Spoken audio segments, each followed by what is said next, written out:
c'est de découvrir les différentes plantes culinaires et thérapeutiques qu'on peut encore trouver le 26 août, parce qu'on est avancé quand même au niveau de la période, et essayer de voir un peu à quoi elles ont été utilisées dans l'histoire, à quoi on peut encore les utiliser aujourd'hui. On va voir des plantes culinaires, on va voir des plantes médicinales qui ont énormément servi autrefois et qui servent encore en phytothérapie. Ce que j'ai juste besoin de savoir avant de partir, c'est votre connaissance en botanique. Si vous connaissez beaucoup, pas beaucoup, s'il y en a qui connaissent bien, qui utilisent, ou pas du tout. Pas assez. J'utilise certaines. Vous en utilisez certaines, vous connaissez un petit peu les plantes. Voilà. Un petit peu et pas du tout. Et bien c'est parfait. Donc, alors ceux qui connaissent un peu, beaucoup et passionnément, n'hésitez pas à amener votre grain de sel, à participer. C'est un échange. C'est moi qui vais parler toute la journée. Donc on va sortir du parking, on va descendre dans une petite combe là, où il y a déjà encore pas mal de choses à voir. Puis on montera par la forêt jusqu'à la cabane de l'Écuelle. Et on redescendra en direction de l'Uniport pour revenir par le petit chemin qui longe la route. Vous avez tous pris le pique-nique, de l'eau? Oui. Et ben alors on est tout bon, on peut y aller, on s'en va du ce mauvais parking. C'est parti. À chaque fois on essaye de faire un petit cercle plus ou moins grand pour que tout le monde puisse voir ce qu'on observe. Donc je vais vous parler de cette petite plante là qui est là. Alors la plupart des plantes qu'on va voir sont des plantes communes, c'est-à-dire c'est des plantes qu'on peut couper, toucher, sentir. Elles sont ni protégées ni réglementées. Et pour déterminer des plantes, pour voir à quoi elles servent, leur famille ou essayer de les distinguer, on est obligé d'y mettre les doigts. Si je me contente de la regarder d'en haut comme ça, eh ben je peux dire une bêtise. Parce que pour la déterminer, pour savoir ce que c'est, il faut que je la regarde dans les détails. Est-ce qu'il y en a qui dessinent parmi vous, qui font du dessin? Ceux qui dessinent en général connaissent très bien les végétaux parce qu'ils les reproduisent. Et quand on les dessine, eh ben on fait tout. On fait les poils sur la tige, on fait les petites stries, on fait tous les petits détails. Et c'est ça qu'il faut regarder en fait. Et pas simplement la vue d'ensemble. Et surtout pas simplement la fleur. Si on regarde que la fleur, on peut très vite se trouver à faire des erreurs d'interprétation. Donc est-ce que quelqu'un la connaît cette petite plante là? Alors là j'ai entendu la millefeuille. Et puis vous là-bas vous me dites c'est la carotte. Alors en fait... de là-bas où vous êtes, c'est impossible de dire ce que c'est la plante qui est là. Parce que moi déjà en étant là, je peux dire quelque chose de faux si je ne vais pas regarder dessous. Parce qu'effectivement en surface elle fait un chapeau. Mais il y a 200 ou 300 plantes, si ce n'est plus, qui font des chapeaux de surface. Dont la carotte, la ciguë, le fenouil, etc. etc., etc. Mais celle-ci n'est pas du tout la même famille, c'est une autre plante. Donc en fait, quand on est face à un chapeau, ça c'est la première difficulté. Alors vous avez répondu juste à madame, en tout cas, c'est bien la millefeuille. Mais simplement, je cherche un petit couteau pour que ça soit moins saccageant. Voilà. Quand on est face à une plante et qu'on cherche à la déterminer et qu'on a un doute. Donc là, de loin, c'est impossible de dire ce que c'est, de toute manière. J'ai entendu la carotte sauvage. Dans ces cas-là, il faut que j'aille la regarder de près. Je prends une plante et je la regarde dessous.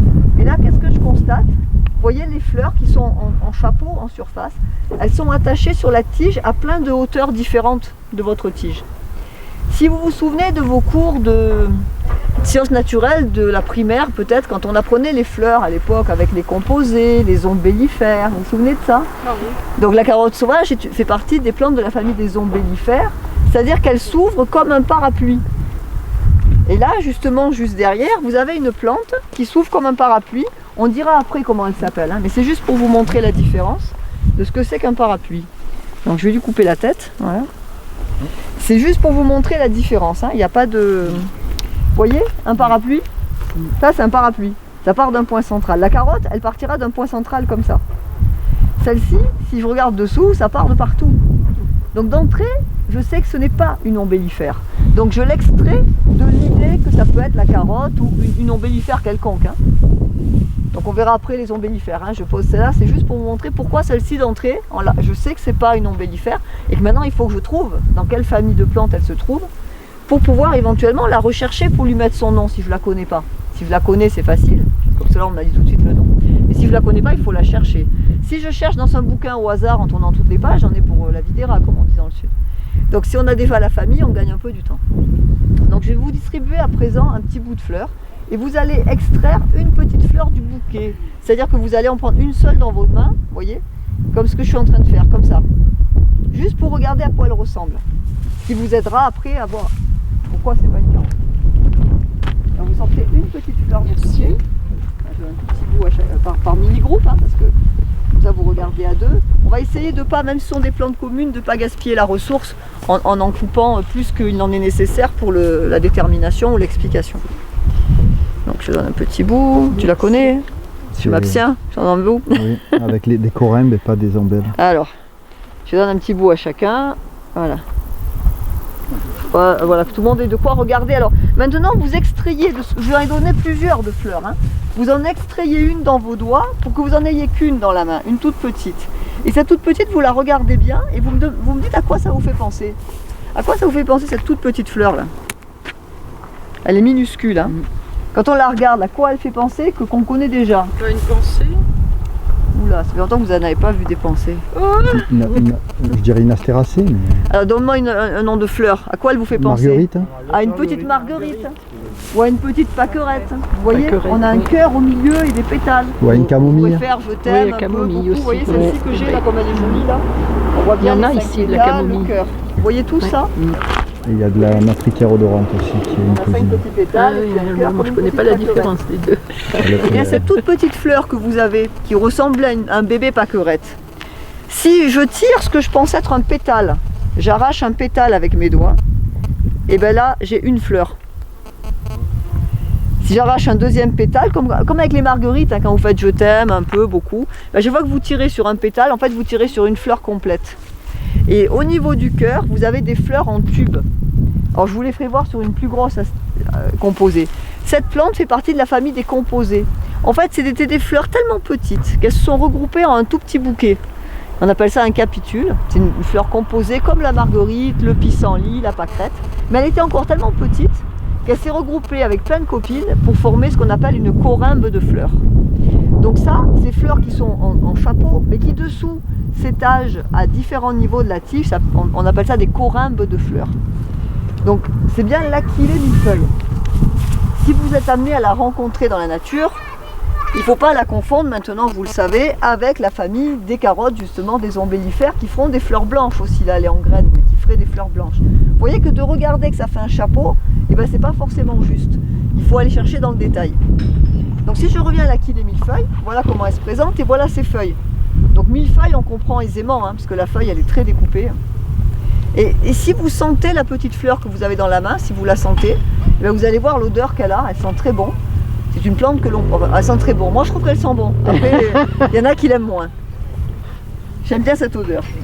C'est une plante qu'on peut utiliser en cuisine, pour ceux qui font de la cuisine de plantes.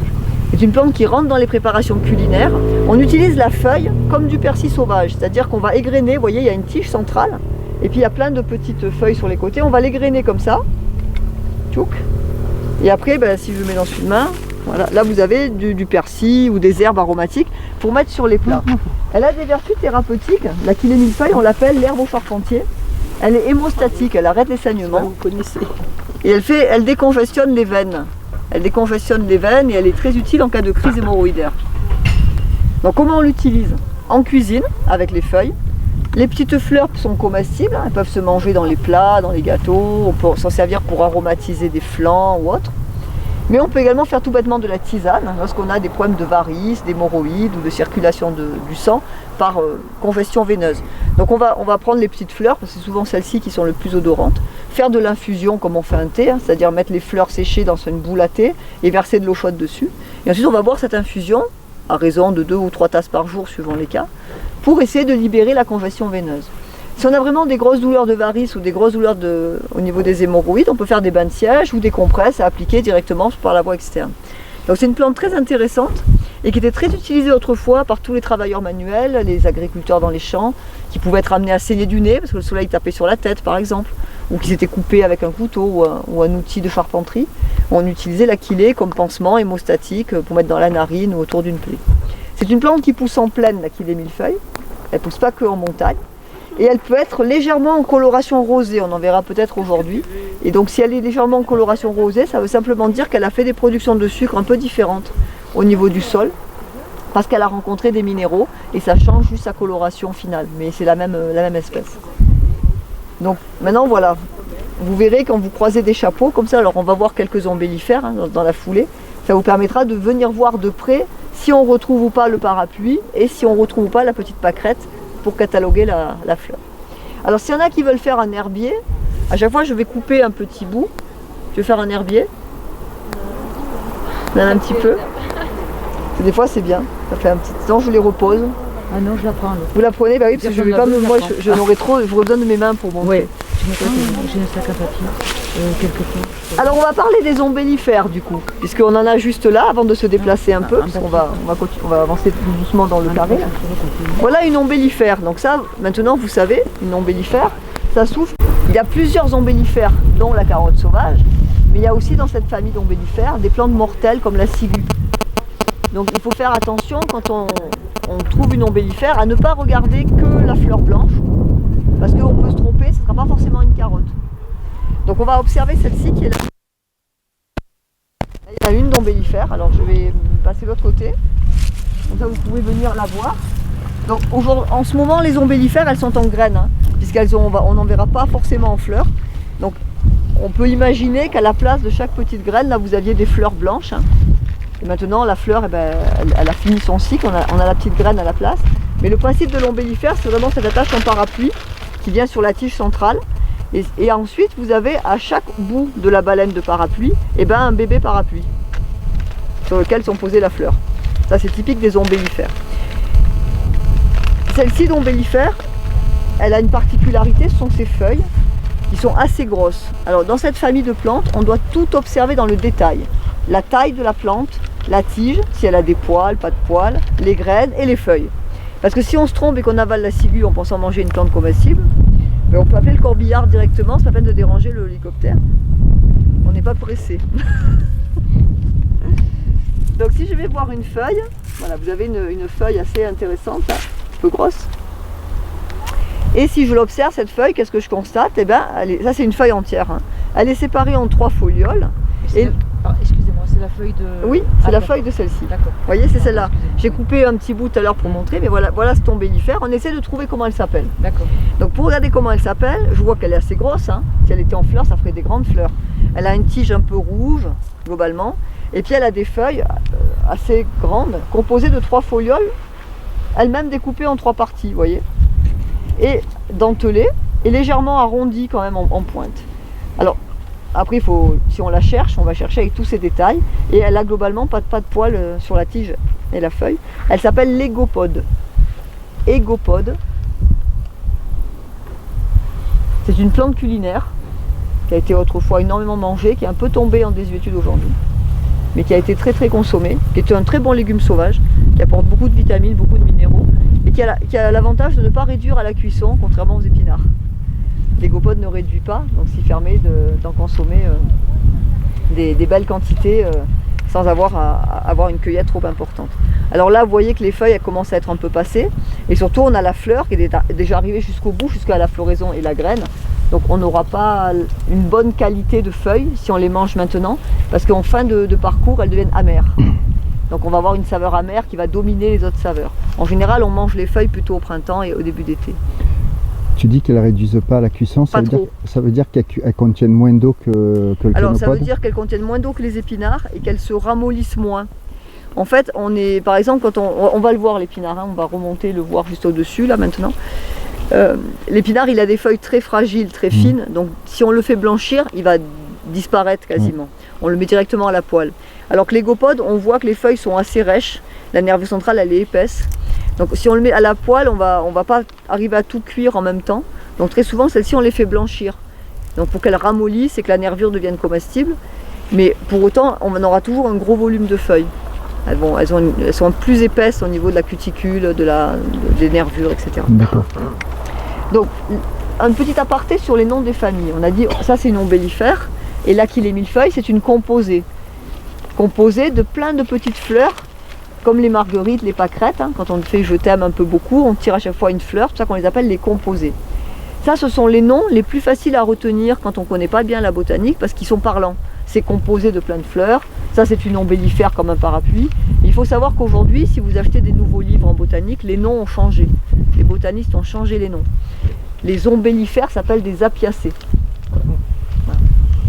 Et les composés s'appellent des astéracées, parce que ça fait référence à l'astère, qui est la jolie marguerite à pétales violets que l'on trouve en altitude, c'est celle qui a donné son nom à la famille. Donc si vous achetez des fleurs récentes, ne soyez pas surpris, vous ne retrouverez pas les ombellifères, les composés. Mais ceux qui ont des anciens livres, c'est plus facile. Alors, pour les reconnaître, encore une fois, pour les utiliser en tisane ou pour manger, je conseille toujours de rester sur l'ancienne classification qui est parlante. Parce qu'il ne faut pas que vous vous trompiez. Après, quand on fait de la botanique pure pour le plaisir de la détermination, si on s'est trompé, c'est pas grave. Mais si c'est pour manger, on n'a pas le droit à l'erreur, c'est 100% de certitude. Donc du coup, on est quand même bien obligé de se mettre des moyens mémotechniques. Et le parapluie, l'ombellifère, la composée, c'était des moyens mémotechniques beaucoup plus simples que d'essayer de se rappeler, à piasser, à se terrasser. Vous ne vous rappellerez pas forcément derrière qu'est-ce qu'il y a. Donc je donnerai systématiquement les anciens noms qui sont plus parlants, et puis le nouveau pour ceux qui le veulent. D'accord ? C'est pas ce qu'on appelle la pâte d'ours. Alors, il y a deux ombellifères qu'on appelle la pâte d'ours. Et suivant les régions, c'est pas la même. Donc parfois, l'égopode est appelé la pâte d'ours. Dans les régions, il y en a le plus. Et d'autres fois, c'est plutôt la berce, qu'on va voir un peu plus tard, qui est appelée la pâte d'ours. Donc c'est pour ça que ce mot pâte d'ours, on sait qu'il est donné à ces deux ombellifères qui ont les deux ont des feuilles assez grosses. Donc vraiment, c'est les deux à faire des feuilles aussi grandes que ça, aussi découpées. Je vais d'ailleurs garder un bout d'égopode parce que quand on verra la berce, vous allez voir que c'est ressemblant. Et c'est pour vous montrer la différence. Nathalie, c'est pas les mêmes genres par contre, pour la berce et pour les Alors, gopodes. ce n'est pas les mêmes genres, mais ce sont les seuls ombellifères qui ont les feuilles les plus grosses par rapport aux autres ombelles. Donc le mot pâte d'ours, c'est un langage patois en fait. Hein. Égopode, ça revient à ça, c'est le pied, c'est la patte. Et la berce, dans certaines régions, elle porte aussi le nom de pâte d'ours parce qu'elle fait une feuille très similaire, à part qu'elle est un peu plus découpée. D'accord. Ce côté populaire en fait des noms apportés aux plantes, il est très variable suivant les vallées. Et même dans le Briançonnais ou dans le Queyras, vous allez dans la vallée de Seillac ou la vallée d'Arvieux, c'est pas le même nom qui est donné à la même plante en populaire. Et des fois, c'est même pas les mêmes usages. Donc du coup, c'est soit quand on commence à partir sur des noms un peu plus populaires, c'est difficile d'y mettre quelque chose de vraiment facile, mais voilà. C'est vraiment histoire de dire que c'est la grosse pâte. Je reviens sur l'égopode. Est-ce qu'on peut la confondre avec une autre plante dans ce coin-là? La seule confusion qu'on peut avoir avec l'égopode, c'est celle de la berce. Qui a, ouais, et qui est très ressemblante, on va la voir. Donc je vais garder une feuille exprès pour vous montrer avec la berce. Si c'est la berce normale, elle sera comestible. Elle sera comestible. C'est la caucase qui n'est pas comestible. Mais ça, je vous donnerai les détails quand on aura la berce dans les mains, c'est plus facile. Ok. Est-ce que la fleur se mange là? Alors la fleur ne se mange pas, mais pas parce qu'elle est toxique, simplement parce qu'elle n'a pas bon goût. La fleur de la berce, et comme la fleur de l'égopode, elle ne sent pas très bon. Et elle n'a pas été mangée parce qu'elle n'était pas intéressante. Au niveau des fleurs, on a beaucoup de fleurs qui sont juste mangées aujourd'hui, parce que c'est les grands chefs cuisiniers qui les ont mis en décoration dans les plats. Mais autrefois, les gens mangeaient des plantes sauvages pour se nourrir, pas pour faire joli. Donc ils mangeaient de la quantité, et c'était pas la fleur qui remplissait l'estomac, c'est plutôt le légume, donc on cherchait plutôt les feuilles. Alors on va aller voir l'épinard qui est juste au-dessus, après on descendra dans la combe. On va faire un petit constat. Il faut que vous avanciez encore un tout petit peu jusqu'à la tige rouge. Avancez encore, voilà. Avancez encore un petit peu, voilà, que derrière ils sont tous devant des épinards. Donc vous voyez devant nous là, nous avons plein d'épinards de partout, c'est ça. Je vais prendre un joli. Voilà l'épinard. C'est le Kénopode Bon Henri. Et vous en avez tous devant vous là. Tout le monde a un épinard devant. Je vous invite à le toucher, mettez-y les doigts et vous allez voir que dessous les feuilles d'épinard, il y a des bulbilles, il y a de la poussière. Vous sentez la poussière sous les feuilles? Alors ceux qui sont secs, c'est peut-être plus le cas, mais les plus frais là, vous sentez un petit peu cette poussière? Voilà. Vous voyez la feuille de l'épinard? On dirait un peu qu'on a quand on en ramasse, on a du sable dans les mains. Et vous voyez la tête qu'elle a, elle ressemble vraiment à la feuille de l'épinard du jardin.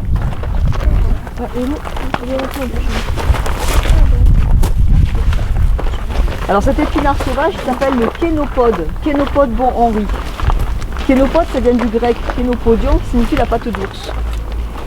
Et cet épinard, il a cette particularité qu'il faut retenir, c'est qu'il a toujours cette petite poussière sous les doigts.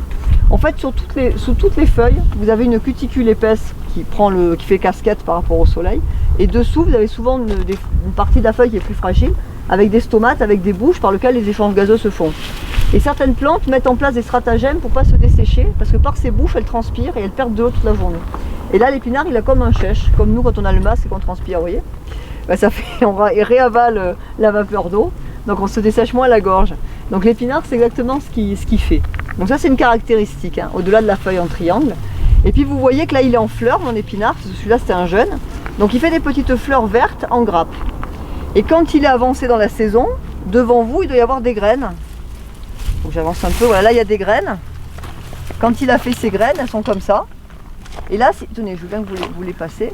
Et là, quand vous regardez les graines, eh ben, ça ressemble étrangement au quinoa. Le quinoa est un kénopode qui pousse dans les Andes. Quand vous mangez du quinoa, eh ben, vous mangez exactement ça. Les graines qui sont en haut de l'épinard, ici. Hein. Vous mangez cette partie-là. C'est exactement ça le quinoa, sur un kénopode qui est bien plus gros et qu'on trouve dans les Andes. Ce qui revient à dire que ces petites graines que fait le kénopode bon Henri, c'est son nom à l'épinard sauvage, kénopode bon Henri, eh bien c'est comestible et on peut les manger au même titre que le quinoa. Donc comment on mange ces épinards? Eh bien soit on mange les petites graines, et dans ce cas-là on les égrène pas hein, comme du quinoa, c'est beaucoup plus petit, c'est-à-dire qu'on va garder les branches et on va les passer à la vapeur. Et puis on fait également cuire les feuilles directement, elles, à la poêle, parce que c'est très fin, contrairement à l'égopode qu'on voyait tout à l'heure. Et si on les fait blanchir et après cuire, on n'en a plus. Donc vous savez que l'épinard, ça réduit, hein, c'est le même principe que le cultivar ou l'ancêtre sauvage. C'est vraiment l'ancêtre sauvage des épinards cultivés aujourd'hui, hein, le kénopode bon Henri. Et il pousse particulièrement sur des sols enrichis en azote. On a des toilettes sèches, on a des moutons qui transitent par ici. Donc c'est des sols qui sont enrichis en engrais, en excréments. Et sur ces sols-là, on va trouver énormément de plantes qui préfèrent ces sols-là. On va trouver l'épinard sauvage, on va trouver l'ortie, on va trouver l'égopode qu'on vient de voir. Et on va trouver aussi le rumex que je vais vous présenter dans 2 secondes. Si vous trouvez des épinards, il faut vous interroger sur toutes ces questions-là. Y a-t-il pâturage? Y a-t-il mouton, vache ou toilette sèche? Est-ce qu'il y a de l'engrais naturel qui fait que l'épinard a pu pousser? Ensuite, est-ce qu'il a bien une feuille en triangle? Est-ce qu'elle a bien des bulbilles dessous? Et est-ce qu'il fait bien des feuilles, des fleurs en grappes vertes et des graines vertes? Et si la réponse est oui à toutes les questions, vous êtes sur l'épinard. Je dis ça parce que ça fait quand même la 4e fois que j'entends des histoires, ou que je lis dans la presse à scandale, que des gens ont confondu l'épinard avec le datura. Et ils ont fait des gratins de datura. C'est aussi grossier que de confondre un éléphant et une girafe. Hein, parce que le datura, il fait des grosses fleurs blanches. C'est pas des fleurs vertes en grappe. Donc on peut pas les confondre, mais surtout que la plupart des gens qui les ont confondus, il y avait les fleurs.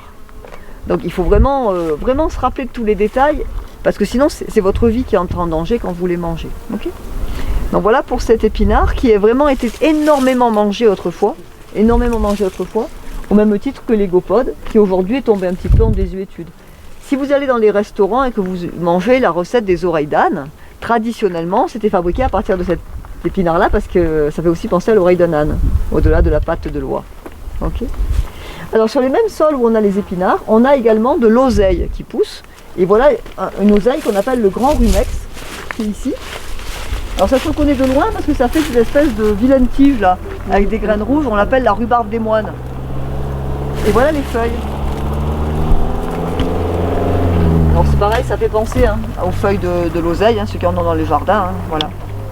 Alors l'oseille pour le coup, c'est un légume sauvage aussi, hein, qu'on utilise facilement. Il faut pour le cuisiner, le blanchir comme l'égopode et enlever la nervure centrale, parce qu'elle va rester difficile à manger. Il faut faire ce petit travail d'enlever la nervure centrale et de n'utiliser que cette partie-là.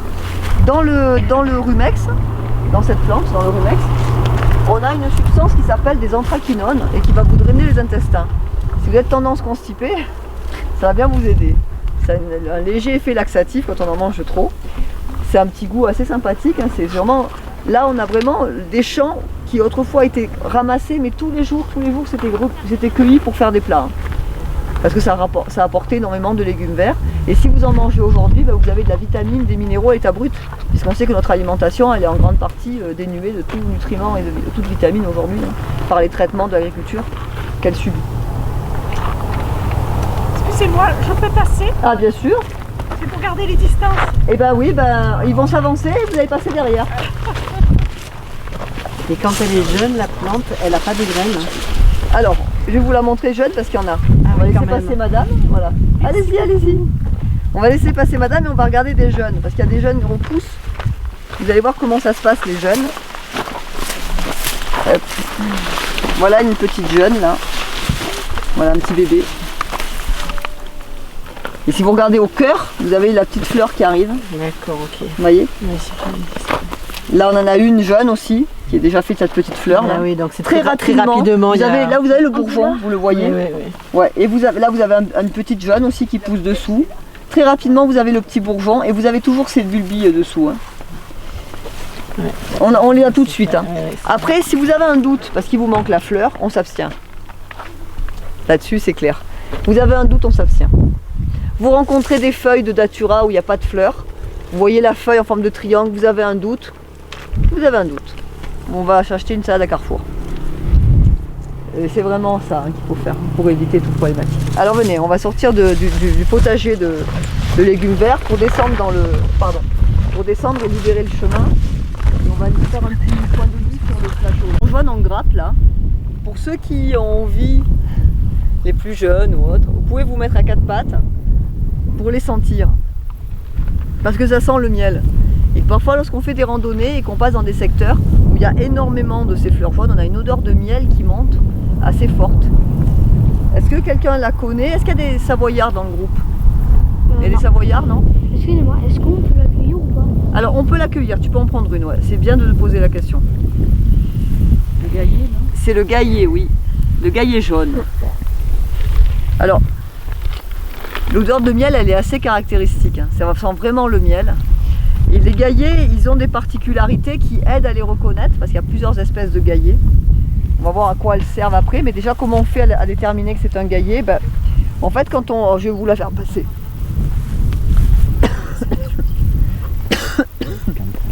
On n'a pas le droit de tousser, juste là je me vais de travers. C'est terrible ça. Pour reconnaître un gaillet, on a plusieurs possibilités, mais il faut que les critères soient tous réunis. Si on ne retient qu'un critère, on ne saura pas que c'est un gaillet. Donc il y a 3 critères à avoir en mémoire pour savoir que c'est un gaillet. La tige du gaillet, elle est carrée. C'est-à-dire que quand je tourne le gaillet dans mes mains, il y a 4 côtes. C'est une tige qui est carrée, qui a 4 côtes. Et elle a des feuilles, vous voyez, on dirait un petit tutu là. Des feuilles qui font tout le tour du rameau. On appelle ça des verticilles, elles sont toutes fines et elles tournent autour du rameau. Et quand on regarde de près une petite fleur, donc il faut avoir des bons yeux ou des doigts fins pour sortir la fleur, et bien c'est une petite fleur à 4 pétales. Mais il faut que vous ayez les 3 critères réunis. Parce que des fleurs à 4 pétales, il y en a dans d'autres familles. Des tiges carrées, il y en a dans d'autres familles.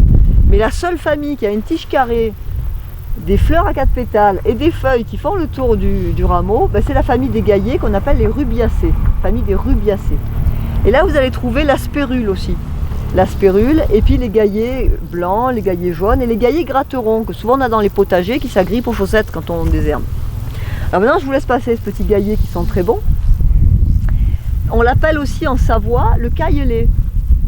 Parce qu'on voyait les paysans savoyards mettre le gaillet dans le lait et on pensait que c'était pour améliorer la présure. Et en fait l'action essentielle que ça a, c'est d'améliorer l'odeur du lait. Et quand il y a beaucoup de gaillets dans les champs, on y pousse les vaches, hein, parce que plus elles en mangent, d'ailleurs elles adorent ça, mieux c'est. C'est une plante mellifère, hein, elle attire aussi beaucoup les abeilles. Et c'est vraiment très intéressant quand on va en Savoie, et c'est souvent dans le Beaufortin, il y a des prairies entières de gaillets, et vous passez le chemin au milieu, mais on a l'impression d'être dans une ruche tellement ça sent le miel, c'est vraiment fantastique. On s'en sert de ce gaillet de 2 manières. C'est un répulsif à insectes de lit. Et quand on dormait sur des paillasses de paille, eh bien on y mettait beaucoup de gaillets pour éviter de se faire piquer par les punaises ou les poux ou les puces de lit. Et puis c'est une plante qui est sédative et calmante. Donc on l'utilise en tisane, a des effets calmants, apaisants, surtout lorsqu'on a des problèmes de maux de gorge, qu'on est pris, qu'on a un état un peu fébrile. Le gaillet va vraiment avoir une action apaisante, calmante, vous aider à vous endormir et soulager un peu la gorge. Donc on fait des sirops contre la toux de gaillet et des sirops à effet sédatif que l'on prend le soir pour se détendre et bien dormir. On fait souvent des mélanges de plantes à ce sujet-là. Donc une très belle fleur, le gaillet, que vous trouvez beaucoup. Alors là c'est la fin, vous voyez qu'il est, quand on commence à voir qu'il est moins jaune comme ça, c'est qu'il a fait la graine, hein, il a fini. Et puis il y a encore des jolies fleurs qui poussent, là on est en saison un peu entre deux hein, en ce moment. Parce qu'il y a des nouvelles pousses de plantes qui apparaissent et des plantes qui sont en fin de parcours. Alors on va aller jusqu'au bout là, aux épilobes. Là, cette grosse fleur rose, elle est connue, elle a fait partie d'un clip de... Comment il s'appelle le chanteur de téléphone là? Jean-Louis Aubert. Jean-Louis Aubert, il y a un clip où il est au milieu des épilobes, je ne sais plus comment c'est la chanson, c'est vieux, ça dans les années 80. Vous vous rappelez pas ce clip? Alors, cette plante s'appelle les épilobes. connaissez peut-être déjà l'épilobes. Hein. On l'appelle aussi le laurier de la Saint-Antoine. C'est en référence aux feuilles. Les feuilles ressemblent aux feuilles de laurier. Si je prends une feuille, vous voyez, je dirais des feuilles de laurier. Elle fait partie de la famille des onagres, Zonagracées. Et aujourd'hui, l'utilisation principale qui en est faite, c'est mettre les fleurs en décoration. Vous voyez, les fleurs sont très très jolies, elles sont fuchsia, elles sont magnifiques. Alors on peut les mettre en décoration dans les salades, dans les plats, mais également dans les bacs à glaçons. Pour faire des glaçons d'apéro un peu originaux. Donc vous posez la fleur dans le bac à glaçons, ça va geler, vous avez des jolis glaçons pour l'apéritif. Là, actuellement, vous voyez qu'elle a fini sa floraison. Il reste quelques fleurs en haut, mais elle est surtout en graines, hein, en fruits en fait. Et ces grandes tiges sont ses fruits. Vous voyez, c'est la petite partie qui était sous la fleur là, et qui a grandi. La fleur est tombée puisqu'elle n'a plus raison d'être. Hein, et on se retrouve avec ce gros fruit. Là, il n'a pas d'ouvert. On se retrouve avec ce gros fruit qu'on appelle une silique, parce qu'il va s'ouvrir comme une banane pour laisser sortir les graines d'ici peu. Hein. Dans certains endroits, c'est déjà ouvert. Vous voyez, ça va s'ouvrir comme ça, comme une banane. Et il y a plein de petites graines qui vont partir avec un cheveu, un petit poil qui leur sert d'hélicoptère. Alors ce laurier de la Saint-Antoine, il était utilisé en thérapeutique et en culinaire. En culinaire, on l'utilise avant la fleur, c'est-à-dire quand il est, que je ne me mette pas une ligne, qu'il est comme ça. Voilà. Avant la fleur, vous avez des petits départs de feuilles, comme ça, toutes petites. Donc ça se mange un peu comme du pissenlit, en salade. Une fois qu'il y a la fleur, il est devenu amer et on ne le consommera plus. Mais par contre, on pouvait l'utiliser. Alors, vous voyez là-bas, contre le rocher, il y a des jeunes pousses. Vous voyez là? Ici, là. Ça. Voilà. Toutes ces feuilles-là, elles sont comestibles. Elles vont être mangeables encore maintenant. Mais souvent, c'est plutôt au printemps qu'on les récolte. Après, une fois qu'il y a la fleur, c'est devenu amer. Bon, c'est un peu difficile à manger. Mais on peut toujours les récolter pour les faire sécher. Ça sera l'équivalent d'un thé vert. Et ça aura un effet astringent, c'est-à-dire que ce côté astringent peut être utilisé quand on a trop d'écoulements. On a des diarrhées, on a des problèmes gastriques. On peut utiliser les feuilles de l'épilobe qui ont cet effet de resserrer les tissus au sens large et d'arrêter les écoulements. C'est vraiment, quand on les consomme en thé vert comme ça, il faut imaginer un thé vert que vous avez oublié depuis 2 jours, avec la boule de thé dedans, hein, pour voir un peu l'idée de l'amertume, ça donne à peu près ça. Aujourd'hui, plus personne ne s'en sert comme tisane, parce qu'on a d'autres plantes plus intéressantes. Par contre, au printemps, c'est toujours un peu ramassé pour entrer dans les mesclins de salade sauvage, dans les restaurants où ils en font. Hop, allez, on sort du trou et on monte un petit peu. On va basculer par là.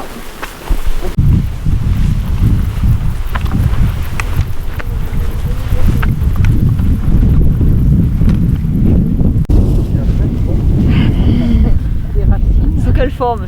C'est bon, sous forme de la suze ou sous forme de liqueur de gentiane? C'est moi, autant j'arrive à boire un peu la suze sur la liqueur de gentiane, je frémis. C'est l'amertume me dérange. Hein. Alors effectivement, c'est la grande gentiane jaune. On utilise la racine pour faire des liqueurs et pour faire certains alcools comme la suze. Ce qu'il faut retenir dans la gentiane, c'est qu'elle a un faux ami. Elle a une plante qui lui ressemble beaucoup, qu'on appelle le vérâtre, et qui lui est toxique. Et quand on ramasse les racines de gentiane, il n'y a plus la fleur. Il n'y a plus tout ça. Parce que ou ça a été coupé, cassé, ou ça a été mangé par les vaches. Et donc il nous reste ça. Il nous reste ça. Et avec ça, on va reconnaître la gentiane pour aller récolter sa racine. Et donc quand il ne reste plus que ça, il faut se rappeler un détail extrêmement important, c'est que les feuilles, elles sont opposées, une en face de l'autre. Et qu'elles ressemblent à des feuilles de caoutchouc. Alors on n'en a plus trop des caoutchoucs maintenant en plantes de décoration, mais quand j'étais petite on en avait. Ça fait des feuilles un peu caoutchouteuses, assez grandes, hein, mais elles sont opposées. On a le vérâtre, je ne sais plus s'il y en a sur le parcours, qui a des feuilles alternées. Et si on se trompe et qu'on prend une racine de vérâtre, c'est mortel aussi. Hein. C'est comme tout à l'heure avec l'histoire des ciguës. On ne peut pas se permettre de faire cette erreur-là. Donc il faut vraiment, avant d'aller chercher sous terre, parce que quand on commence à gratter pour prendre la racine, on casse tout ce qui est en surface, on ne voit plus après.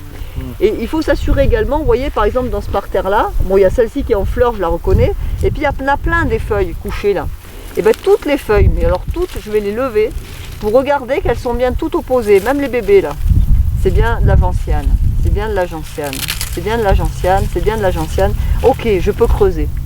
Parce que peut-être que dans ce tas, j'ai vu celle-là, ah super, une gentiane, il faut qu'à creuser là. Et si là il y a un vérâtre, une fois que j'ai creusé, parce que ça fait 1 mètre de racines qui s'entrecroisent, je ne sais plus ce que je ramasse. Hein. Donc on a eu beaucoup d'empoisonnement, de cueillettes, où dans un paquet comme ça, il y avait un vérâtre et qui n'a pas été repéré, même pour des gens qui connaissaient les plantes. Donc cette racine de gentiane, au-delà de faire de la liqueur, hein, on s'en sert comme plante apéritive, c'est-à-dire que c'est une liqueur normalement qu'on boit en apéro et pas en digestif, parce qu'elle a pour action, avec les principes amers qu'elle a, de vous ouvrir l'appétit et de vous donner faim, et c'était utilisé pour les personnes anémiées. Les gens anémiés, en convalescence, qui avaient eu des difficultés, qui avaient eu des graves maladies, et ben on leur donnait pour les fortifier, en fait, pour leur ouvrir l'appétit, qu'ils mangent plus. Donc voilà pour la gentiane. Alors ce qu'on raconte dans les montagnes, mais heureusement c'est pas vrai, parce que sinon on serait malheureux, encore plus pire que d'habitude, c'est que la hauteur de la gentiane donne la hauteur de neige de l'hiver qui va suivre. Ça marche pas, ça tombe bien. Enfin, cette année elles sont pas grandes. Si c'est réellement la hauteur de neige, on va pouvoir regarder les vélos cet hiver. Il n'y aura pas assez. Allez, venez, allez, ça part.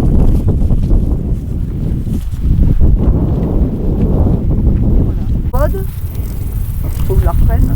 Qu'on a vu à côté l'Achillée millefeuille. On s'en est servi pour faire la différence entre l'Achillée millefeuille qui est une composée et donc l'égopode qui est une ombellifère. Hein, je reste sur les anciennes familles. Donc vous vous souvenez de cette égopode, voilà comment elle était en graine. Et voilà sa feuille en 3 parties, coupée en 3 parties, légèrement arrondie, dentelée mais légèrement arrondie. Et sa graine, elle était toute petite, c'était une toute petite graine, ailée, sans poils, toute fine. Il y avait un peu un liseré rouge aussi dedans. Hein. Là, on en a une autre d'ombellifère, celle-ci. Une grande ombellifère. On a dit l'égopode, c'est une grande ombellifère. Donc on la confond pas parce que c'est une grande. Et là, paf, je rencontre une autre grande. Donc ben, je vais faire les comparaisons. Est-ce que c'est encore l'égopode peut-être? Donc puisque j'ai ramassé la graine de l'égopode, je peux déjà constater quoi? Que ça se ressemble pas vraiment. Que là, on a les toutes petites graines, minuscules. Alors que là, on a quand même une graine assez importante, vous voyez? La graine est plus grosse. Et puis la tige de l'égopode, elle n'a pas de poils. Alors que quand je touche la tige de la berce, parce que c'est la berce, elle a des poils, plein de poils. Et maintenant, je vais prendre une feuille pour vous montrer pourquoi des fois on les appelle les deux les pattes d'ours. Hop, je prends une grande feuille, voilà. Je prends le crayon ou pas? Après, Pour faire, après je t'en donne. Tiens-moi la graine de l'égopode maintenant. Voilà la feuille de la berce et voilà la feuille de l'égopode. Ah ouais, elles sont différentes. Qui s'est un peu fanée, hein, mais elles sont toutes. Alors elles ont un point commun. Ouais, Elles sont en 3 parties. Oui, aussi. Ah, oui. Et si on prend la foliole, donc celle de l'égopode, vous voyez, elle est arrondie comme ça, mais elle est découpée en 3. Si je prends celle de la berce, elle est aussi découpée en 3, mais elle est moins arrondie, elle est un peu plus pointue. Elle a des angles un peu plus allongés que celle-ci. Celle-ci est plus arrondie, de manière générale, a une forme plus arrondie. Alors là, on a une forme plus pointue. Et surtout, là-dessus, j'ai des poils, là, j'en ai pas. Okay. Et ensuite, l'odeur de la berce, elle est assez caractéristique. Elle sent un petit peu la peau d'agrumes, comme quand on a des peaux d'orange, ou voilà, avec une petite amertume en surface. Donc la berce, c'est aussi une très grande plante culinaire. Et celle-ci, c'est la grande berce, qu'on appelle aussi la berce spondyle. C'est un excellent légume qui est très tonique. C'est comme si vous mangez du gingembre et du ginseng dans le même plat. On évite d'en manger trop le soir. On mange les feuilles en gratin. Elle a une particularité, la berce, vous voyez, c'est que parfois, enfin quand elle est petite, vous voyez la gaine là, j'ai trouvé un assistant. Vous voyez cette grosse gaine qu'il y a là. Dans cette gaine, il y avait la feuille enroulée et puis il y avait toute la fleur là, qui était enroulée en boule et tout le monde était là-dedans en pompon. C'était le bouton. Et puis quand arrive le printemps, ça s'ouvre. Et bien au printemps, on ramasse ces pompons et on les mange comme des petits brocolis sauvages et c'est délicieux. C'est vraiment délicieux. Et au printemps, évidemment, il n'y a pas les fleurs puisqu'elles sont en pompon. Et il faut la reconnaître qu'avec la feuille. Et la feuille, elle est vraiment très caractéristique. Il n'y a rien qui vous fait cette feuille-là dans la montagne. Vraiment rien. Plus l'odeur un peu de peau d'agrumes. Aucune des toxiques. Alors, on va le dire après, les toxiques. Il y en a. Je termine avec cette berce. Ce que j'ai pas dit tout à l'heure pour l'égopode, parce que c'est moins agréable à goûter, c'est que dans la famille des ombellifères, vous avez une production d'huile essentielle qui se fait dans la graine. Vous savez que les plantes, elles produisent des huiles essentielles pour elles-mêmes, comme antiseptiques, pour se protéger des champignons, des bactéries, etc. On a toute la famille des aromates comme la lavande, le romarin, le thym, qui font de l'huile essentielle dans les feuilles et dans les fleurs. Les ombellifères, elles font de l'huile essentielle dans la graine pour protéger le bébé. Pour que lorsque le bébé va partir, il soit protégé des atteintes de champignons, de bactéries ou autres. Quand on rencontre des graines de berce et qu'on est un peu fatigué, et qu'on est sûr à 100% que c'est la berce, et moi je vais le faire ce matin, on peut en manger. Alors, je vous dis rien, je vous laisse en croquer. Si vous êtes curieux, vous allez jusqu'au bout de la dégustation. Sinon, vous crachez assez rapidement.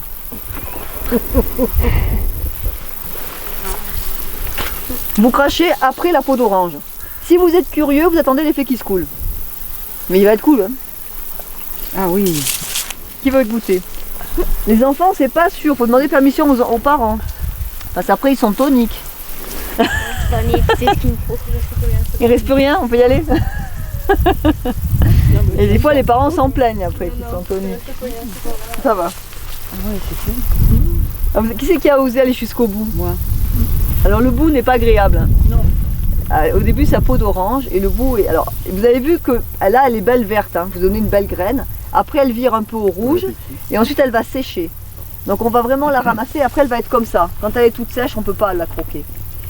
Et après, elle est prête à partir, à tomber. Donc, on va la ramasser verte comme ceci. Vous pouvez la mettre dans des pots avec de l'huile d'olive et les pilonner pour récupérer cette huile essentielle parce qu'on ne l'extrait pas, personne ne vous la vendra. Et vous allez l'utiliser après en assaisonnement pour vous fortifier quand vous êtes fatigué, qu'on On peut l'avaler ou pas? Ah oui, tu peux aller jusqu'au bout, mais ça a un mauvais goût. C'est à toi de voir. Juste un peu moche. Mais ce qu'on vient de faire, cet exercice, on l'a fait parce qu'on est sûr à 100% qu'on est sur la berce spondyle. Si j'ai un doute et je ne mets pas une graine de berce à la bouche, parce que si c'est une ciguë ou si c'est une plante toxique, je risque de mal. Vous voulez? D'accord. La tige, elle est velue ou pas? La tige est velue, elle est côtelée velue, vous viendrez la regarder. Hein. Vous viendrez la toucher, la regarder. Il faut vraiment la regarder. Alors, on m'a demandé est-ce qu'il y a des toxiques? Oui. La berce, elle a une ennemie. Elle a une plante qui lui ressemble comme deux gouttes d'eau, qui a été bêtement importée du Caucase au XVIIIe siècle. C'est la berce du Caucase. La berce du Caucase, elle fait jusqu'à 4 mètres de haut. C'est un arbre qui ressemble énormément à cette plante-là. Elle a les mêmes feuilles. Simplement, elle est énorme. Elle est très très grosse. Hein. Elle a des grosses feuilles, des grosses tiges. Et elles sont tachetées de marron ou de rouge. Il y a des petites taches. Et quand vous la touchez, cette berce du Caucase, si vous la prenez et que vous la touchez, vous allez avoir l'impression d'avoir été brûlé. Est-ce que vous connaissez la rue? Est-ce qu'il y en a qui connaissent la plante qui s'appelle la rue, qui pousse dans le Midi? C'est une plante pareille qui fait beaucoup de brûlures, surtout aux grimpeurs. Ceux qui font de l'escalade en rocher, ils rencontrent la rue sur la falaise, ça leur touche les mollets, et si après ils se grattent comme ça, ça enquille une brûlure. Donc c'est une plante qui va être urticante, un peu comme l'ortie, la berce du Caucase. Quand vous la touchez, vous pouvez vous brûler. Et elle a une mauvaise odeur. Elle sent pas très bon, et elle est tachetée de rouge. Ça, c'est pour nous aider à la distinguer quand elle est petite, parce qu'avant d'être un arbre, elle est petite, cette berce du Caucase. Au début, elle va avoir une taille comme ça, et je peux me tromper. Et après je me tromperai plus, parce qu'elle est tellement grande que je verrai bien que c'est pas la même. Hein. Donc au début, il ne faut pas hésiter à la toucher, à voir si ça nous picote les doigts, hein, ou pas. Et si elle a des taches, et vérifier l'odeur. Donc vous faites passer cette feuille, si vous voulez sentir un peu les odeurs qu'elles ont. C'est des odeurs assez caractéristiques qui vont vous rappeler la graine un peu moins fort. Donc elle est toxique, la berce du Caucase? La berce du Caucase est toxique. Mais quand elle est adulte, vous n'allez jamais la manger par erreur, parce que vous allez déjà être étonné d'une plante qui fait 4 mètres de haut. Et puis quand vous allez la toucher, ça ne va pas vous plaire. Mais il y a le stade intermédiaire où elle va voir la taille de celle-ci, et où il ne faut pas la confondre, effectivement, parce que ce n'est pas la berce comestible. Il y en a ici? Non, nous on n'en a pas. Il y en a 2 ou 3 dans des jardins. Il y en a une à Briez dans un jardin, et il y en a une autre à Châteauroux, les Alpes, dans un jardin particulier. Pour l'instant, elle n'a pas grainé, elle ne s'est pas sauvée. Mais sur le principe, elle peut se sauver, c'est-à-dire que les graines peuvent partir et elle pourrait se développer, cette plante. Il y a des régions où elle est bien invasive, où elle s'est bien implantée. Les forestiers l'éradiquent. Hein. Quand ils la rencontrent, ils la virent, pour éviter justement ces effets urticants quand on la touche par hasard. Et voilà encore un légume sauvage. Alors celui-là, c'est mon préféré, moi, la berce. C'est vraiment mon légume sauvage que j'affectionne beaucoup. Parce que les feuilles ont vraiment ce petit goût de peau d'agrumes. Et c'est vraiment un légume agréable à travailler, à cuisiner. Surtout quand on a les boutons floraux. Les boutons floraux, c'est formidable au printemps. Donc vous voyez 2 ombellifères différentes avec des similitudes, hein, de la taille, de la feuille. Et donc pour être sûr de si c'est celle-ci ou si c'est l'autre, je dois regarder dans le détail. Et me rappeler bien évidemment les détails. Regardez dans le détail la forme des feuilles, la pilosité ou non, la taille de la graine aussi. Parce que la graine, elle a une taille unique. Il n'y a que la berce qui a une graine comme ça, pas une autre ombellifère. Il n'y a que l'égopode qui a une graine comme ça, les autres seront différentes. Donc du coup, il faut retenir un peu tout ça pour avoir la certitude qu'on est sur la bonne plante. Encore une fois, sur les ombellifères de montagne, la berce et l'égopode, vous ne pouvez pas vous tromper. Parce que vous allez les confondre l'une avec l'autre, et les deux sont comestibles. Et vous rencontrerez rien d'autre qui fait ce système de 3 folioles découpées en 3 parties. Et dans les 2 cas, vous êtes sur de la comestible, il n'y a pas de problème.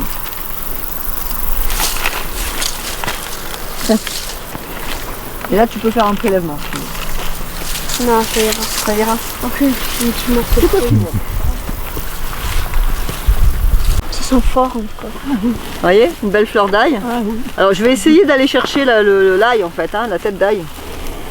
Si j'y arrive, c'est pas toujours facile. Quand on tire, quand il est prêt il vient, mais des fois il casse. J'arrive à sortir. Pour moi c'était pas facile, il est vraiment bien bloqué.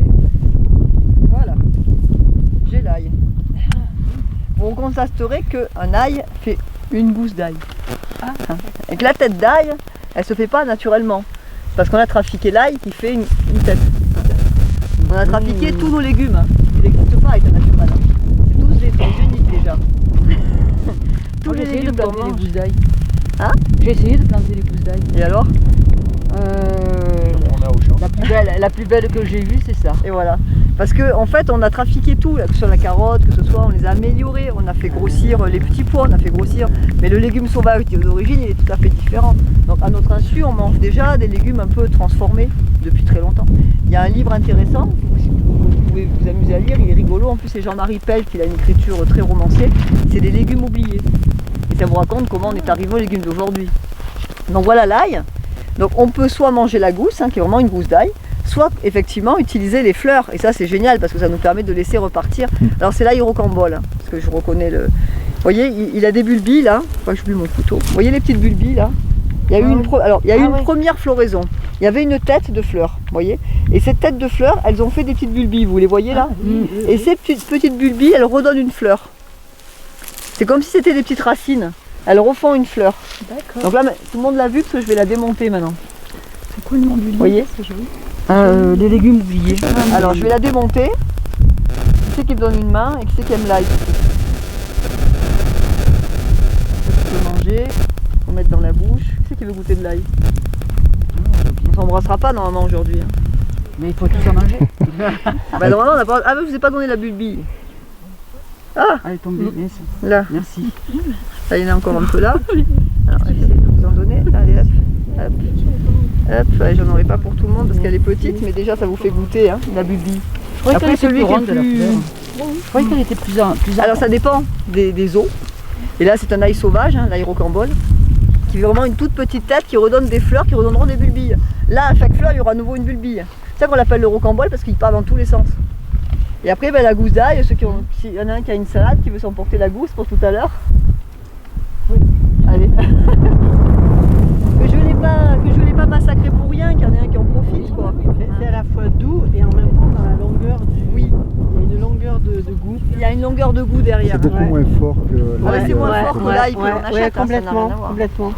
Alors évidemment, il y a bien sûr plusieurs variétés d'eau que l'on peut trouver. Hein. Mais celui-ci est assez fréquent dans la montagne, l'ail rocambole. Et ça, c'est expliqué, ça. Alors là, nous avons des feuilles d'une ombellifère qui n'est plus en fleur, puisqu'on voit sa fleur ici. ouais. Voilà, on voit sa fleur qui est là. Et ça, normalement, si vous sentez un peu les mains, voilà, c'est l'équivalent d'un fenouil sauvage. D'accord. Il ne me rappelle plus comment elle s'appelle, je vous donne le nom tout à l'heure. Je vais emporter un bout pour me souvenir de vous donner son nom. Il a un nom scientifique que j'ai oublié. C'est l'équivalent d'un fenouil. Fenouil sauvage. D'accord. Il faut juste que je vous ressorte le nom scientifique. C'est une petite ombellifère qu'on voit beaucoup. Ça fait vraiment la petite feuille très fine qui rappelle le fenouil et qui sent bon. Je vous laisse sentir. Elle est comestible. Et elle est comestible, ouais. Ouais. Elle est comestible. J'en ai cueilli et je suis en train de le faire sécher. Elle est comestible, ouais. On gardera son nom en latin parce qu'elle n'a pas de nom intermédiaire. Comment il a fait pour venir tout seul là, Le feu. gousse d'ail là? Ma gousse d'ail, Il y en a qu'une, mais je peux même l'enlever du sol parce que c'est une plante qui est réglementée. Mais là, elle a fini, donc je peux la prendre. C'est l'arnica? Plantain. C'est le plantain ou l'arnica? Oh, quand même, mesdames, ne me dites pas que vous confondez le plantain et l'arnica. Non, C'est l'arnica. c'est l'arnica, ça, oui. Alors, voilà, je l'ai prise parce qu'elle a fini. Elle a fini et puis elle a grainé déjà, donc elle risque plus rien. C'est l'arnica. L'arnica, c'est une grosse marguerite. Alors vous voyez, il reste son cœur et on voit quelques pétales là. Elle est fanée, elle a fini son cycle, elle a fait la graine. Donc là, elle est prête à grainer, à partir. Les graines sont déjà toutes en formation, donc on peut la couper sans problème. Donc l'arnica, vous savez maintenant que c'est la famille des composés. Hein, parce qu'à chaque fois qu'on tire un pétale ou qu'on tire un brin de là, on tire une fleur, comme pour l'Achillée millefeuille. Ça ressemble à une grosse marguerite jaune orangée qui a toujours cette tête, un cœur orangé et des pétales jaunes qui pendent vers le bas. Mais souvent on confond l'arnica avec d'autres plantes comme le doronique, qui est une autre grosse marguerite jaune. Pour être sûr qu'on est sur un arnica, il faut se rappeler ça. C'est que vous n'avez pas de feuilles sur la tige, et à un moment donné, vous avez deux feuilles opposées. Un peu comme la gentiane. Et après, au sol, vous avez une rosette de feuilles, un peu comme le plantain, au sol. Et là, vous êtes sûr que c'est un arnica. Si vous rencontrez des grosses marguerites toutes jaunes, avec plein de feuilles de partout, comme ça, c'est du doronique, c'est pas de l'arnica. Souvent, l'erreur, elle est faite. Alors l'arnica, c'est une plante que vous connaissez en médicinal. On ramasse les têtes, on coupe les têtes pour faire des préparations pharmaceutiques, des huiles de massage, des granules homéopathiques et des pommades, etc. Elle est réglementée, l'arnica de montagne, parce qu'elle a été fortement cueillie à cause de la pression des laboratoires. On a le droit de ramasser, si on n'a pas d'autorisation spécifique, parce que les labos ils ont des autorisations spécifiques, mais nous on a le droit de ramasser les têtes qui tiendraient dans ma main. Ce qui fait grosso modo, je vais avoir 20 têtes d'arnica au maximum dans ma main. Bien évidemment, si je ne suis pas très... On va laisser passer les...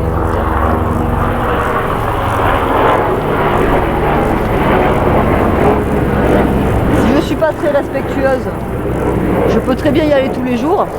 À la saison de l'arnica, c'est fin juin. C'est de fin juin à fin juillet qu'on en ramasse plein. Si je veux pas trop respecter la... Rien ne m'empêche d'aller tous les jours ramasser ce qui tient dans ma main. Hein. Tant que je ne me suis pas fait attraper, personne ne le sait que je l'ai ramassé la veille. Hein. Et il y a beaucoup de gens qui le font malgré tout et qui se retrouvent avec des kilos et des kilos d'arnica. Il y a des zones, des stations où il n'y en a plus. Parce que quand on les ramasse, elles n'ont pas fait la graine encore, elles n'ont rien fait, donc elles repartiront pas. Mais qu'est-ce qu'ils font avec Eh ben, ils font des huiles de massage qui vendent. Macérer les fleurs dans Pour macérer. l'huile. Et il y a des pratiques dans les huiles de massage où les gens font des grosses concentrations d'arnica en espérant faire une huile le plus efficace possible. Donc il vous faut énormément de fleurs pour faire 1 litre d'huile. Après 1 litre d'huile, vous vendez que 10 flacons de 100 ml. Donc ça ne fait pas assez pour en vivre. Hein. Donc ça vous oblige à ramasser des kilos et des kilos d'arnica. Bon voilà, il faut savoir que si vous en ramassez vous un jour pour faire une préparation, c'est vraiment ce qui tient dans la main, il faut respecter la ressource et il ne faut pas la couper pour faire un herbier ou autre. Là je l'ai vraiment prélevée parce qu'elle a terminé et qu'elle elle est en train de grainer, elle n'a plus besoin d'être enracinée. Alors sur Vars, sur tout le pourtour du col de Vars, et quand on va dans le début du Vallon du Crachet, c'est toute une zone où il y a beaucoup d'arnica. On en verra peut-être un frais un peu plus haut. Hein. Alors pour rester dans la famille des composés et des astéracées, nous avons une belle plante fraîche qui est au bord, il en reste une, et les autres qui sont déjà passées, c'est la centaurée. De la centaurée. C'est de celle-là que je vous parlais au diaporama, en vous disant la Voilà. barbeau. C'est Je de sais pas si vous vous celle-là. rappelez. Oui, oui, oui. Bah oui, j'ai fait des recherches, Et effectivement. c'était ça. C'est ça. Voilà. Voilà, c'est la centaurée. Et la centaurée, c'est aussi une composée, puisque si on prélève une fleur, alors là elle est tellement belle que je ne lui prélève rien. Hein. Si je lui prélève une fleur sur le côté, ben je sors une fleur, et là j'ai des fleurs en tube au cœur. Des centaurées, il y en a plein de différentes. Hein. Il y en a qui ont le cœur plutôt rose, les pétales plutôt bleus, violacés, il y a différentes variétés. Mais on va toujours les reconnaître sur l'aspect général. Vous voyez, ça fait un gros pompon là, sa tête. Ça fait vraiment un gros, vous voyez dessous, oui. Ça fait un gros pompon sur lequel est posée la fleur, on appelle ça le capitule. Et après, elle a des feuilles qui sont veloutées, qui sont un peu gris pâle, et elles sont pleines de poils blancs. Elles sont assez caractéristiques. Très souvent, quand on les rencontre comme ça en pompon, on les reconnaît plus trop, mais dès que vous voyez ces petites boules comme ça, c'est des centaurées qui ont fini le cycle.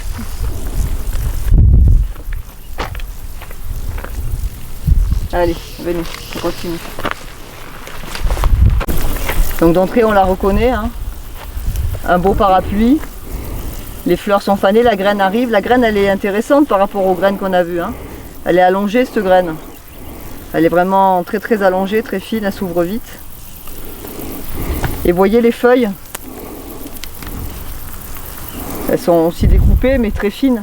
C'est différent des feuilles qu'on a vues jusqu'à présent.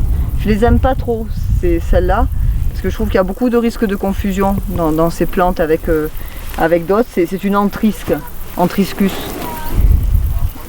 Je sais pas où il est. C'est une antrisque et elle est un peu... Il y a des risques de la confondre avec des plantes un peu moins agréables. Elle peut se consommer. On consomme les feuilles de l'antrisque dans des fromages blancs Mais il y a une confusion possible avec certaines plantes toxiques. Donc j'aime pas trop vous donner des détails parce que ça peut être une confusion, mais c'est juste pour vous montrer qu'on trouve des différentes ombellifères. Et voyez surtout quand on la rencontre, et ben d'entrée je peux dire c'est pas la berce, c'est pas l'égopode, c'est pas une plante que je peux cueillir facilement, donc je m'abstiens parce qu'elle a des risques de confusion, même si je sais que c'est l'antrisque, je suis pas sûre de son innocuité.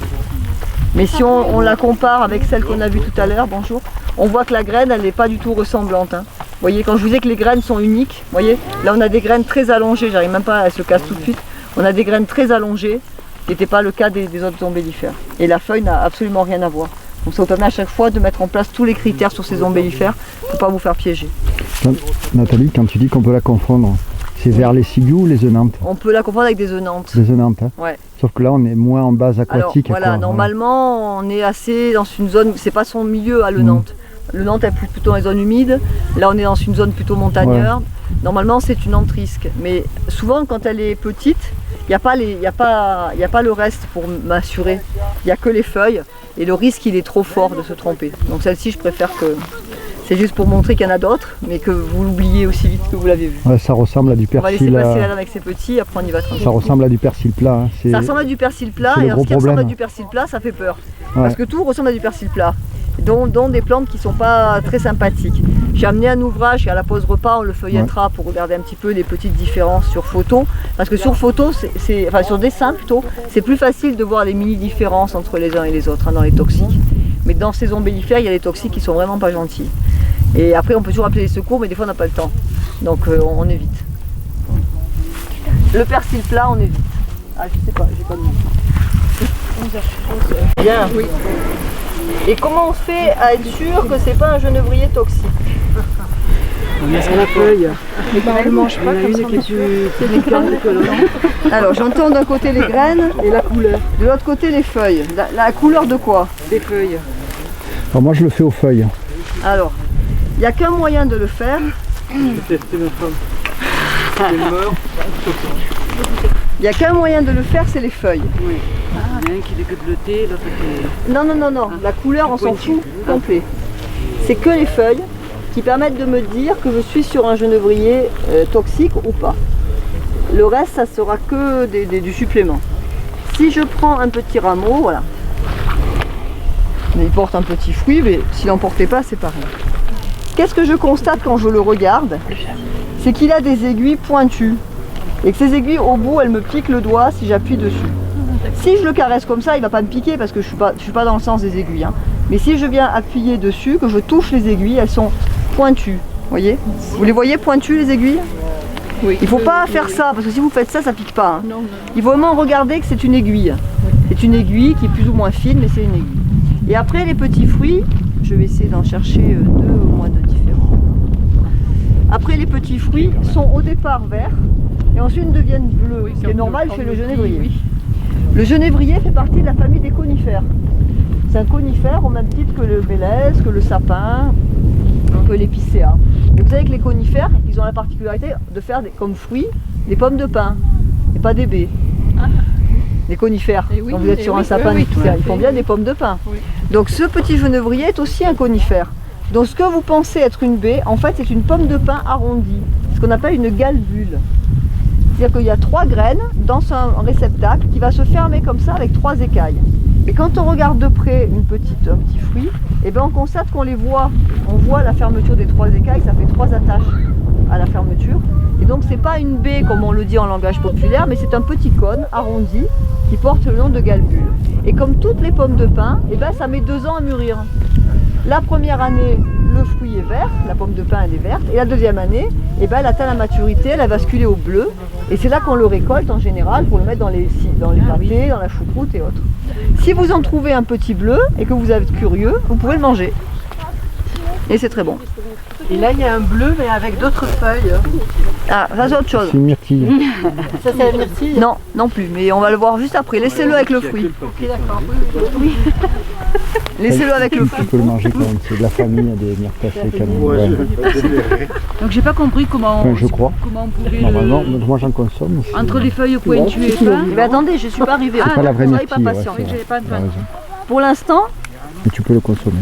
Le 2B, le Je 2B vous dis, là, tu essayez peux de le consommer. goûter si vous voulez Faut un pas te petit fruit de tromper. genévrier qui est comestible, Essaye d'en trouver, genre, c'est très qui est parfait. assez sucré. Hein.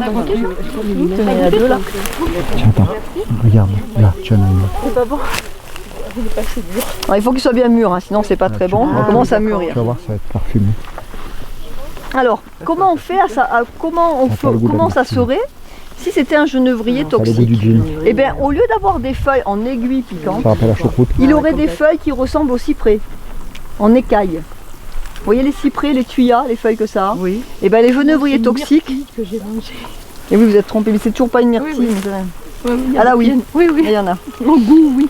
Le genévrier qui est toxique, il fait des feuilles en écailles, comme le cyprès et le tuya. Donc vous ne pouvez pas le confondre avec le rampant qui fait des aiguilles pointues. Mais les fruits sont les mêmes. Les fruits auront la même couleur sur le genévrier toxique. Il faut juste se rappeler qu'on ramasse les fruits sur des genévriers qui piquent, qui ont des aiguilles qui finissent par une pointe, et pas sur ceux qui ont des feuilles en écailles. Et alors effectivement, au milieu du genévrier, parce qu'il y en a qui ont fait l'erreur, on a l'érelle bleue et la myrtille. Alors venez voir la différence parce que c'est pas pareil. Là vous avez des myrtilles ici. Donc je vais attraper un pied de myrtille. J'ai mangé. Là. Je vais essayer de la couper sans casser le fruit. Dans les deux cas, de toute façon, c'est pas toxique. Non, non, non, mais c'est différent, c'est juste pour montrer la différence. Ah oui, parce que la D'accord. feuille, elle n'est pas pareille là. Voilà la myrtille, Donc ça, c'est vous une voyez. myrtille. Et la myrtille, c'est une plante herbacée, c'est-à-dire que la tige est verte jusqu'au bout. Et fait des petites feuilles vert pâle et des petits fruits bleus. Et là-bas, venez voir, on a ce qu'on appelle l'érelle bleue. Alors ne prenez pas, ne cassez pas le fruit. Voilà. Non, Je vais essayer d'attraper l'érelle, voilà. Et je vais la couper. Ah oui, ça fait Voilà. un arbrisseau. Et voilà l'érelle bleue. Et l'érelle bleue, c'est un arbrisseau. C'est pas une plante herbacée qui fait une tige verte, ça fait du bois. Et vous voyez la coloration des feuilles sur l'érelle bleue. Les feuilles sont plutôt vert bleuté, un vert qui n'est pas pareil. Là, c'est un vert très, très clair sur la myrtille. Hein. Dans les deux cas, c'est comestible. Simplement, l'érelle bleue, elle a une saveur qui est moins agréable. Enfin, pour moi, personnellement, je la trouve moins agréable. Ça pousse au même endroit. Et ça pousse en général sur des sols qui n'aiment pas le calcaire. C'est-à-dire des sols riches en silice. Et là, si vous regardez ces gros blocs, ce sont des blocs de granit. Et on le sait à 100%, rien qu'en voyant le lichen. Vous voyez ce lichen jaune là? Il s'appelle Rhizocarpum. Il déteste le calcaire. S'il est posé sur une roche, c'est qu'elle n'a pas de calcaire. De toute façon, où vous promenez, vous voyez des gros blocs comme ça avec ce lichen, vous savez que vous êtes sur une zone riche en silice, c'est le granit en contient, et vous pouvez commencer à regarder, il y aura sûrement des myrtilles, ou des érelles bleues, et aussi des cynorrhodons. Voilà. Et les feuilles sont plus grosses. Les érelles. Alors, les feuilles de l'érelle sont plus grosses, plus rondes, et les feuilles d'habitude sont plus pointues. J'ai dit cynorrhodon, mais c'est rhododendron. Quand vous êtes dans les promenades où vous avez beaucoup de rhododendron, c'est que le sol est riche en silice et vous allez trouver de la myrtille et vous allez trouver de l'érelle bleue, c'est les mêmes secteurs. Mais dans les deux cas, vous n'allez pas vous tromper et les deux fruits sont comestibles et on les mélange très souvent. Il faut vraiment faire attention plutôt quand on cueille les fruits du genévrier pour faire des pâtés, pour mettre dans la choucroute ou pour parfumer les plats, de bien vérifier, surtout quand c'est rampant, que le genévrier il a bien des aiguilles piquantes qui finissent par une pointe et non pas des feuilles qui ressemblent au cyprès, qui sont assez caractéristiques, parce que là on est sur un genévrier qui est toxique. Je ne sais pas si on en voit là sur le parcours, mais si on en voit, je vous le ferai voir. Comme le phénicie ou le turifère. Là. Alors voilà, il y a 3 genévriers toxiques. Il y a le genévrier de Phénicie qui ressemble au cade et qui fait des fruits marrons, mais qui a des feuilles comme le cyprès. Et puis le genévrier turifère qui fait aussi des feuilles comme le cyprès, mais qui lui ressemble à un grand arbre et qui fait un fruit marron comme le cade. Le cade, c'est un genévrier qui pousse dans le sud, qui s'appelle en réalité le genévrier oxycèdre et qui a des aiguilles piquantes aussi. Alors souvent on me dit ouais mais il a 2 bandes blanches, mais on s'en fout des bandes blanches. C'est le cadet de nos soucis, parce que tous ceux qui ont des aiguilles piquantes sont comestibles. Alors qu'il ait une bande blanche, 2 bandes blanches, 3 bandes blanches, c'est un détail dont je ne m'encombre pas le cerveau. Il y a cette chose à se rappeler. Ce qu'il faut se rappeler, c'est que c'est pointu. Ça me pique les doigts, donc c'est comestible. Si ça ressemble à du cyprès, c'est pas comestible. Et je compte pas les bandes blanches. Hein. Parce que ça, c'est juste une histoire à se perdre, à compter les bandes blanches. C'est juste pour l'espèce. C'est juste pour l'espèce, mais l'espèce est très reconnaissable avec le fruit. Hein. Ouais, il deviendra jamais bleu. Le fruit du cade est marron et le fruit du genévrier commun est bleu. Voilà. Allez, je donne ça. Qui c'est qui veut manger? Moi, je la veux myrtille bien. Et les rêles bleues. Les rêles, arrange-toi avec madame. Allez. J'aime bien les rêles parce que la myrtille, je connais. C'est laquelle les rêves? Vous pouvez couper la myrtille en Vous 12, pouvez me s'il le vous plaît. tenir que je prenne un morceau comme ça. C'est pas grosse. Hein.